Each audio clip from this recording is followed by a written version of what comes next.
Right, it's 9:18. We're headed down into the cellar where the doors just opened on its own. Give us a sign that you want to communicate with us.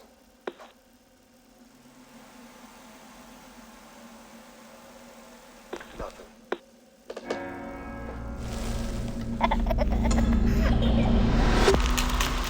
What are you guys? Well, we've been called ghost hunters, paranormal researchers. But we prefer to be known simply as Ed and Lorraine Warren. So I want to talk about something that I've actually never heard of before, which is the fact that this movie is rated R, but it has no blood, no gore, no violence, no sex, no language.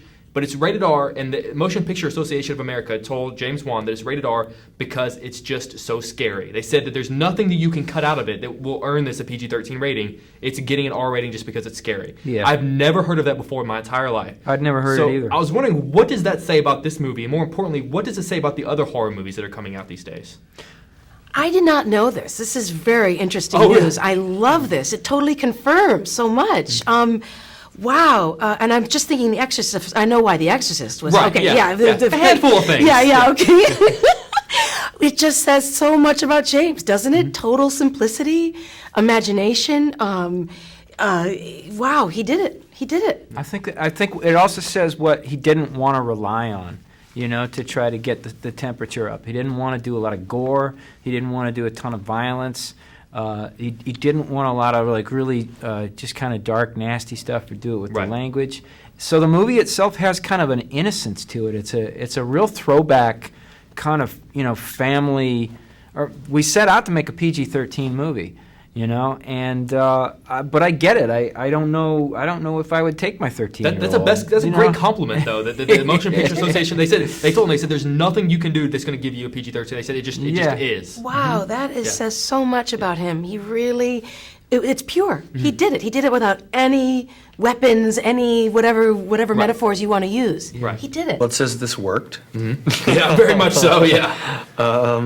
Yeah, I don't know if it's really a comment on other movies. I mean, you know, look, too many, you know, to me, movies that get involved in blood and guts and that's to me, it's a different genre. I think that's weird. That's watered down so much of what horror is, or you know, there's nothing scary about that. You know, so this is just a real scary movie. It's a compliment though. Like this movie is rated R just because it's scary. I think that's like the ultimate Yeah, I mean, you compliment. have to Because it think inflicts negativity. It's like, it is Yeah. dread. You will be filled with dread.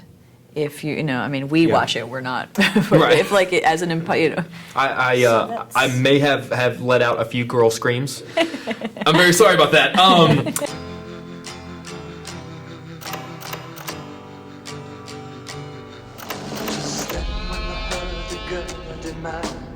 There's someone here that would like to talk to you.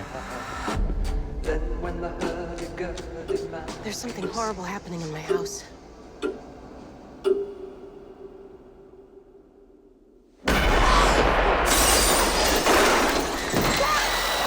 So then let me ask, from a filmgoer's point of view, we're going and we're having a great time watching this movie, but I'm imagining for you, this experience was a fairly traumatizing experience. So is it strange that we're all having a good time watching what was essentially a very traumatizing experience for you? For a family, yes. Right.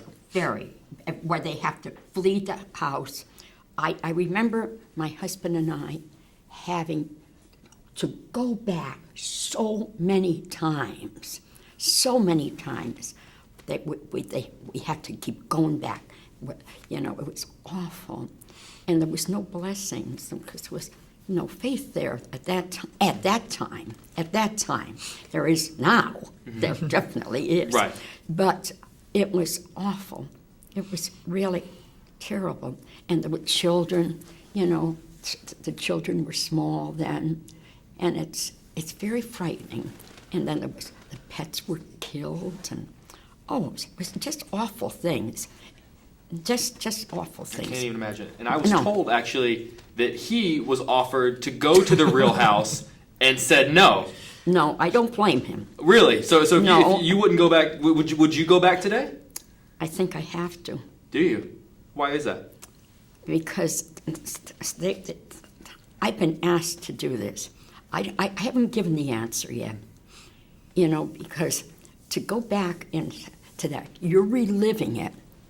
You know, you can say, I can tell it in the name of Jesus Christ to leave and go back to where it came from. But I'm going in now, not with my husband, because I don't have my husband anymore.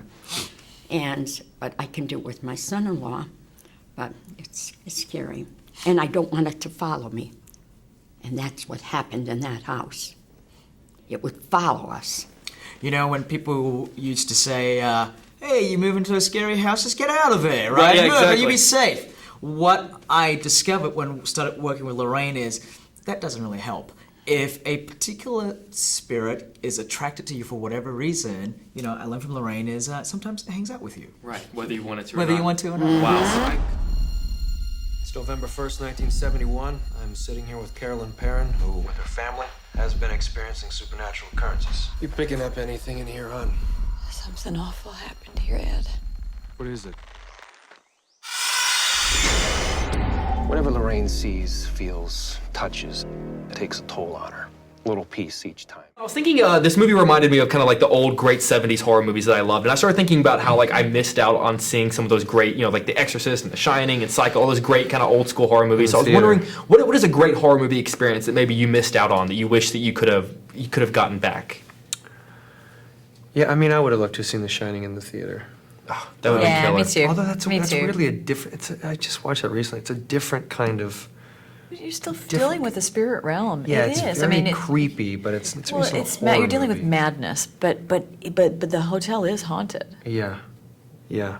We have a thing in Galveston back around Houston where they have Jaws out in the water and you sit on floaties and like float out in the water as they're projecting Jaws. Now, I haven't gone to, but I always thought that was like I always thought that was a really cool thing. So that's you guys come to Houston, we'll all go. That's an together. incredibly I always thought sensory I think that would be, experience. Wow. and it's at nighttime, so you can't really see anything. So where would you screen? What would you do? I guess to they further- had the screen just out there in the water, and I guess they project it from back on the beach. That's incredible. And I always thought that was a really awesome. cool thing. I always thought, yeah, man. I mean, if there was like olfactory, if there were little things that shot out certain scents. Yeah. Like apparently, Vincent Price used to do that. demon possession. There's a real putrid sense Right. of smell that comes in, and things get cold. It'd be great to play Right. with the temperature. Yeah. Vincent Price used to, for 13 Ghosts, he used to put shockers in the seats, and when you sit in there, something he would like shock people. He was really into like all the old school stuff. I love old Vincent Wicked. Price movies. Well, I mean, I did experience some, well, not The Exorcist, but a little bit later, I guess. I feel like I did have some experiences.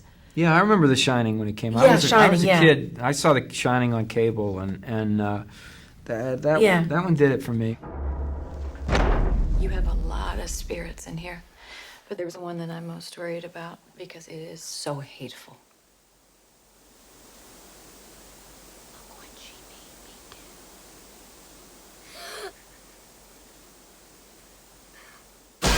But a lot of times when we watch horror movies that are based on a true story, I don't often get the honor of sitting across from the director and then the person on whom the film was actually based. So I feel like this is a generic question, but I have to ask, how much of the movie is Hollywood and how much of the movie is real? How much of the movie is you?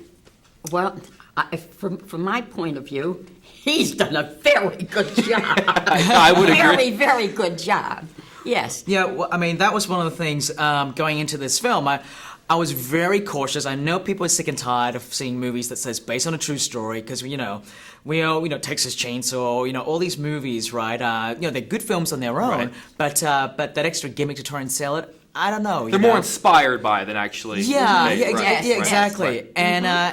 And coming off of Insidious, I didn't really want to go back and do another ghost story or supernatural movie. But when the chance arose to make a movie that's based on the true live cases and characters of Ed and Lorraine, I leapt at it. I've been a big fan of theirs for a very long time, and so the chance to tell their story was very exciting for me. And so when we got into it, the producers, the writers, and myself, and the studio as well, we were very determined to try and keep it as true to it. And for me, if I'm going to wear that moniker based on a true story, I want to be proud of it. Mm-hmm. And so we did all our homework. We really got in there, and the writers just were on the phone every day talking to Lorraine and just trying to get as much information as they could on it, and even down to the scares in the movie, the set pieces.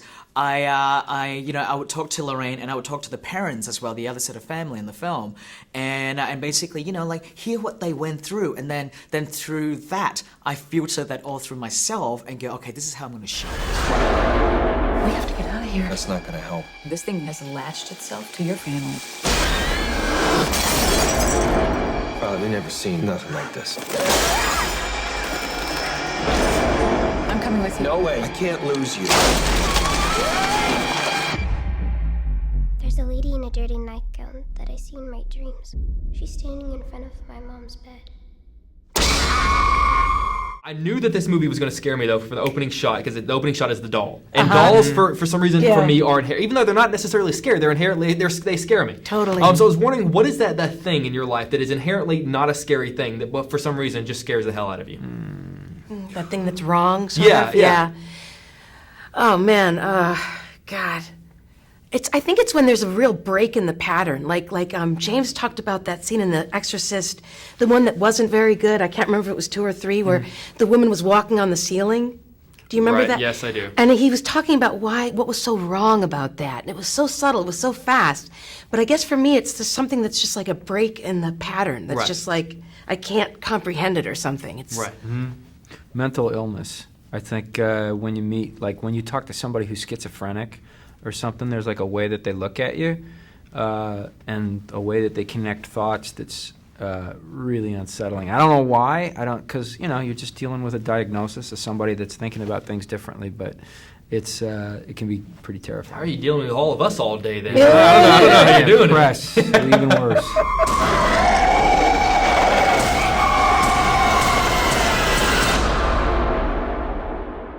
Do you want to see him? Yeah. When the music stops, you see him in the mirror standing behind you.